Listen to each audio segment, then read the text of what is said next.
Hi, I'm Emma. I'm a certified Dubsado specialist, and in today's video, we're going to talk about payment plans. So payment plans are a great feature of Dubsado.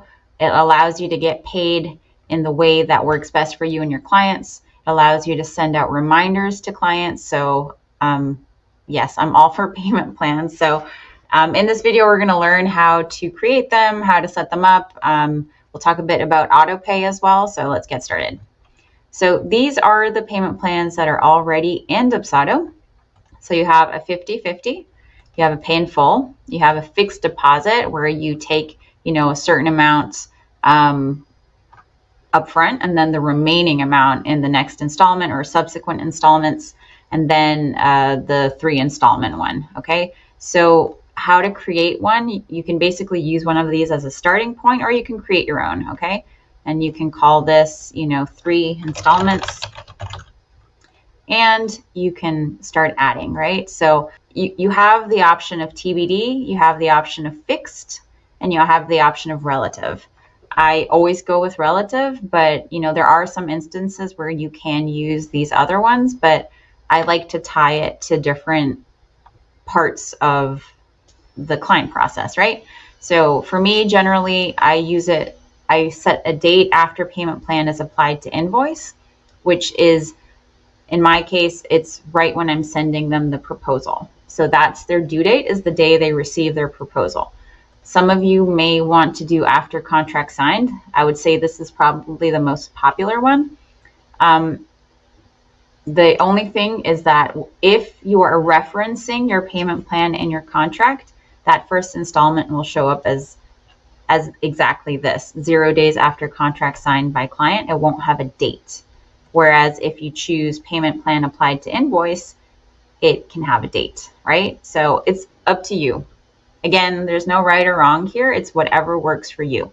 So the amount due, you can make it a percentage. You can make it fixed, like we saw in this example here. So you can make it $1,000 deposit, $500 deposit. You can make it a percentage. I prefer divide equally.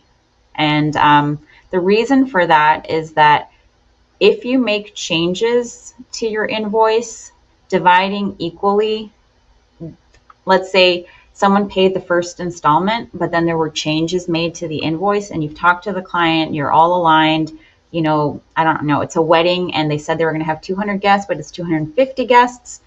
You can change the invoice.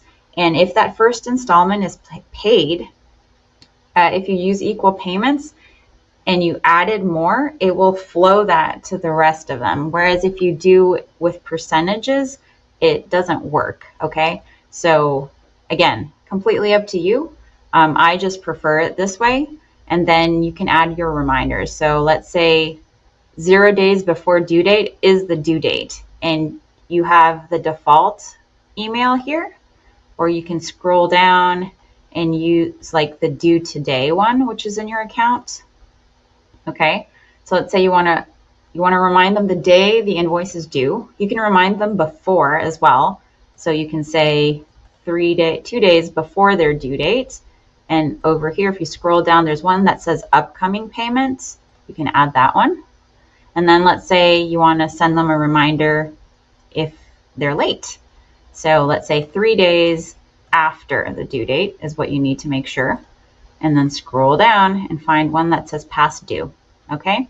And you can always, you saw the option here of writing your own canned email. Okay. So that's installment 1. That's all set up. So once you set up that first one, what you can do is duplicate, right? So, and then duplicate again. So obviously you're not going to charge them the 3 installments the day their contract is signed, but maybe you say the second one is 60 days after their contract is signed. And then you have one that you say after project end date.